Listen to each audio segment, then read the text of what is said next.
আমি কত রূপ আল্লাহর বিধান মানি আর কত রূপ মানি না আপনি নিজেই বুঝেন, নিজেই জানেন। একবার চিন্তা করে দেখুন যে এগুলো নিয়ে আল্লাহর সামনে আপনি জবাবদিহি করতে পারবেন কিনা। কথা বলেন ঠিক কিনা? আমাদের চিন্তার বিষয়। কুরবা ওয়াল জারিল জুনুবি ওয়াস সাহিবি বিল জামবি ওয়াবনিস সাবিল ওয়া মা মালাকাত আইমানুকুম ইন্নাল্লাহা লা ইউহিব্বু মান কানা মুখতালাম ফাখুরা। وقال رسول الله صلى الله عليه وسلم لا يدخل الجنة قاطع। আলহামদুলিল্লাহ, আল্লাহ জাল্লা শানুহু তার দরবারে অগণিত অসংখ্য শুকরিয়া, যে মহান স্রষ্টা, যে মহান মনিব আমাদেরকে অত্যন্ত ভালোবেসে মেহেরবানি করে পৃথিবীর শ্রেষ্ঠতম স্থান এই কনকনে শীতের মধ্য দিয়ে আমরা উপস্থিত হতে পেরেছি। আল্লাহ আমাদেরকে সুযোগ করে দিয়েছেন। সেই মহান ইজ্জতুল জালালের দরবারে শুকর এবং সুজুদ পেশ করছি। সকলেই পড়ি আলহামদুলিল্লাহ। সম্মানিত উপস্থিতি, আমাদের প্রত্যেকটা কাজ কর্মকে, কথাগুলোকে আল্লাহ তাআলা রেকর্ড করে রাখে। একটি কথাও আমাদের রেকর্ড ছাড়া থাকে না। প্রত্যেকটা কাজ কর্ম কথা যা করি আমরা, এটা আল্লাহ তাআলার কাছে একেবারে রেকর্ড হয়ে থাকে। আল্লাহ তাআলা বলেন, মা ইয়ালফিযু মিন কাওলিন ইল্লা লাদাইহি রাকীবুন আতীদ। এমন কোন কথা নয়, এমন কোন কাজ নয়, এমন কোন কর্ম নয়, এমন কোন কিছুই নয় যেটা আমি আল্লাহ তাআলা রেকর্ড করে রাখি না। সুবহানাল্লাহ। তাহলে আপনি একবার চিন্তা করুন, আল্লাহ তাআলা আপনার জীবনের প্রত্যেকটা কাজ কর্মগুলো আপনি যা করেন, ভালো করেন, মন্দ করেন, অন্যায় করেন, অন্যায় করেন, যা করেন না কেন, প্রত্যেকটা কাজকর্মকে রেকর্ড করছেন কে? আল্লাহ তাআলা রেকর্ড করে রাখছেন। তাহলে আপনি আল্লাহ তাআলার কাছে কিয়ামতের ময়দানে কি নিয়ে দাঁড়াবেন, কি নিয়ে হাজির হবেন? আপনি যখন আত্মীয়তার বাসায় যান, তখন আপনি চিন্তা করেন, এই পরিমাণ হাদিয়া না নিলে ও বাসায় আমি লজ্জিত হব। আমার সম্মান যাতে থাকে, সেই পরিমাণ হাদিয়া তোহবা নিয়ে আমি আত্মীয়র বাসায় হাজির হব। আপনি আপনার বিবেক দিয়ে চিন্তা করেন, আপনি যা করেন, আপনি ভালো করেন, মন্দ করেন, যা করতেছেন, আপনি কি আল্লাহর সামনে কিয়ামতের ময়দানে আপনি এগুলো নিয়ে আপনি দাঁড়াতে পারবেন কিনা? আমার ভাইয়েরা, চিন্তার বিষয়। আপনি যা করেন একবার আপনার বিবেকের কাছে প্রশ্ন করেন, আমি যা করতেছি, যা কর্ম করি, যা কাজ করি, এই যে আমার কাজকর্মগুলো, আমি কত রূপ আল্লাহর বিধান মানি আর কত রূপ মানি না আপনি নিজেই বুঝেন, নিজেই জানেন। একবার চিন্তা করে দেখুন যে এগুলো নিয়ে আল্লাহর সামনে আপনি জবাবদিহি করতে পারবেন কিনা। কথা বলেন ঠিক কিনা? আমাদের চিন্তার বিষয় যে আজকে আমি যা করছি এগুলো নিয়ে আল্লাহর সামনে দাঁড়াতে পারবো কিনা, টিকতে পারবো কিনা। তো সম্মানিত উপস্থিতি, আমি পবিত্র কালামুল্লাহ শরীফের সূরা নিসার 36 নম্বর আয়াতে কারিমা তেলাওয়াত করেছি এবং ছোট্ট একখানা হাদিসে নববী পেশ করেছি। এখান থেকে কথা বলবো।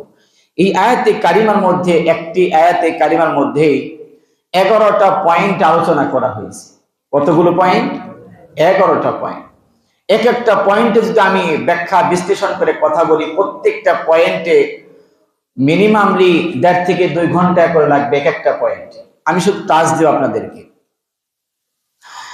এই 11টা পয়েন্টের মধ্যে 2টি পয়েন্ট হচ্ছে আল্লাহ তাআলার বিষয়, আর 9টি বিষয় হলো যে 9 শ্রেণীর মানুষের হক অধিকার সম্পর্কে আল্লাহ তাআলা আলোচনা করেছেন, কথা বলেছেন। আল্লাহ তাআলা এই 9 শ্রেণীর মানুষের সাথে উত্তম আচরণ সদাচরণ করার জন্য বলছেন। কেন বলছেন?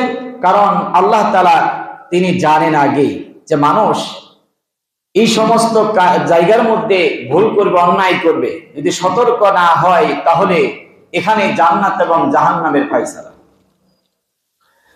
তাহলে চলুন আমরা আজকে সেই আয়াতে কারিমার দিকে সামনে অগ্রসর হই, দেখি আল্লাহ তাআলা কি বলেছেন। সূরা নিসার 36 নম্বর আয়াতে কারিমার মধ্যে আল্লাহ তাআলা বলেন, ওয়াবুদুল্লাহা ওয়া লা তুশরিকু বিহি শাইআন ওয়া বিল ওয়ালিদাইনি ইহসানা। সর্বপ্রথম আল্লাহ তাআলা বললেন, ওয়াবুদুল্লাহ, তোমরা আল্লাহর ইবাদত করো। কার ইবাদত? আল্লাহর ইবাদত। আল্লাহর ইবাদত বাদে অন্য কারো আনুগত্য ইবাদত করা যাবে না। আপনি আল্লাহকে ছাড়া অন্য কাউকে যদি আপনি প্রভু মানেন, মালিক মানেন, অন্য কারো আনুগত্য করেন, আপনার জীবনের যা কিছু আছে মুহূর্তের মধ্যে বরবাদ হয়ে যাবে। আমার বন্ধুগণ, এই জন্য আল্লাহর নামে মান্যত করতে হবে, জবে করতে হবে আল্লাহর নামে। আপনি যদি আল্লাহর নাম বাদ দিয়ে অন্য কারো নামে জবে দেন, সেটা হারাম হয়ে যাবে, আপনার ঈমান থাকবে না। আপনি আল্লাহ ছাড়া অন্য কারো নামে যদি মান্যত করেন, তাও আপনি শিরক করবেন, আপনার ঈমান থাকবে না, আপনি জাহান্নামী হয়ে যাবেন। তাহলে ওয়াবুদুল্লাহ, এই পয়েন্টে যদি আনুগত্য, আল্লাহর আনুগত্য ইবাদত করে সম্পর্কে আলোচনা করতে যাই, আমাদের অনেক সময় দরকার। আমাদেরকে বুঝতে হবে যে এক আল্লাহ ছাড়া অন্য কারো আনুগত্য করা যাবে না। কথা বলেন ঠিক কিনা? আমার বন্ধুগণ, আপনি কেন আল্লাহর আনুগত্য করবেন? আমি শুধুমাত্র একটু আপনাদেরকে স্মরণ করে দিতে চাই। আমরা এমন প্রভু পেয়েছি, আপনি তাম পৃথিবীর দিকে তাকিয়ে দেখেন, এমন একজন মালিক, এমন একজন আপনার কোন গার্জিয়ান, অভিভাবক আছে নাকি যে আপনার জীবনের মূল চাহিদাগুলো মুহূর্তের মধ্যে পূর্ণ করতে পারবে? আছে? আমাদের মালিক এমন আল্লাহ, আমাদের জীবনের যে চাহিদাগুলো, মূল বিষয়গুলো আমরা না চাইতেই যিনি আমাদেরকে দেন, তিনি আমাদের রব। তিনি কে? আমাদের রব। তিনি আমাদের রব। আমরা চাই না, কিন্তু আমাদেরকে আল্লাহ আগেই দিয়ে দিয়েছেন। এই যে সারাদিন কত অক্সিজেন ব্যবহার করি, আপনি যদি যার অক্সিজেনের সমস্যা, তাকে যদি হসপিটালের মধ্যে ভর্তি করা হয়, প্রতিটা মিনিট, প্রতিটা ঘন্টায় ঘন্টায় বিল আসে কি আসে না? আসে না? বিল দিতে হয়। কিন্তু আপনার সারা জীবনে কত অক্সিজেন গ্রহণ করেছেন? আপনি কয় টাকা বিল দিয়েছেন? আল্লাহ বলে, গোলাম রে, তোমার যা প্রয়োজন আমি সব মিটিয়ে দিয়েছি। আমি তোমার কাছে শুধু চাই তুমি আমার আনুগত্য করবে। সুবহানাল্লাহ।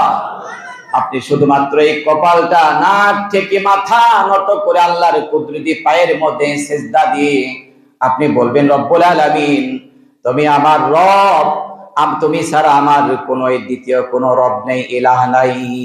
আমি তোমার গোলাম, আমি তোমার আনুগত্য করি।